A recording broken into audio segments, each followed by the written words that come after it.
ભરૂચની એમિક્સ international school વિવાદમાં આવી છે। આરટી હેઠળ પ્રવેશ મેળવનાર વિદ્યાર્થીઓ સાથે અહીં ભેદભાવ કરાતો હોવાનો આરોપ છે। વાલીઓનો દાવો છે કે જે ગરીબ વિદ્યાર્થીઓને આરટી હેઠળ શાળામાં પ્રવેશ અપાયો છે તેવા વિદ્યાર્થીઓને અલગ વર્ગખંડમાં બેસાડવામાં આવે છે। એટલું જ નહીં, આવા વિદ્યાર્થીઓને શાળાની પ્રવૃત્તિઓમાં ભાગ લેવાની મંજૂરી નથી અપાતી।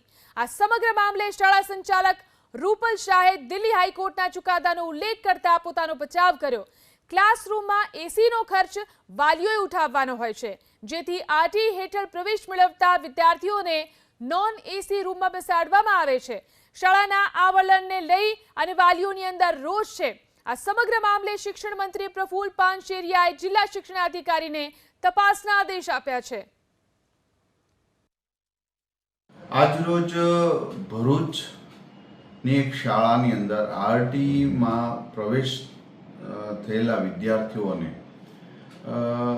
એની સાથે ભેદભાવ કરે એવી વગેરેની કમ્પ્લેન મળી છે અને મીડિયામાં પણ મેં જોયું। મેં જિલ્લા શિક્ષણ અધિકારીને અત્યારે સૂચના પણ આપી છે, સાંજ સુધીમાં રિપોર્ટ આપે। જો આવી ઘટના ઘટી હોય તો એ ખૂબ જ ખરાબ વાત છે, કારણ કે આરટી વિદ્યાર્થીઓ એ મધ્યમ અને ગરીબ વર્ગના બાળકો હોય છે અને કમસે કમ શાળામાં પણ એ બાળકની માનસિકતા પર એની અસર ન થાય। તમે એમને નોખા બેસાડો અથવા તો આરટીમાંથી આવેલા બાળકને બીજા રૂમમાં બેસાડો અને આમાં રૂમમાં બેસાડો।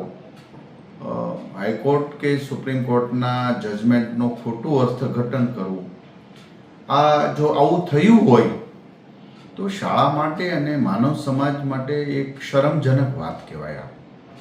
અને શિક્ષણ વિભાગની અંદર તો પ્રેમ, દયા, કરુણા આપણે મૂળ તત્વ જ એ છે કે જીવનના શ્રેષ્ઠ પાઠો શીખવાડો। એક નાના બાળકની માનસિકતા પર અસર થાય, આવું ન બનવું જોઈએ। અને અનેક શાળાઓમાં આવી ગંભીર ફરિયાદો મળે છે, બાળક સાથે એવો ભેદભાવ થાય તો એવો ન થવો જોઈએ અને થાય તો ચોક્કસ પ્રકારે એક્શન લેશું।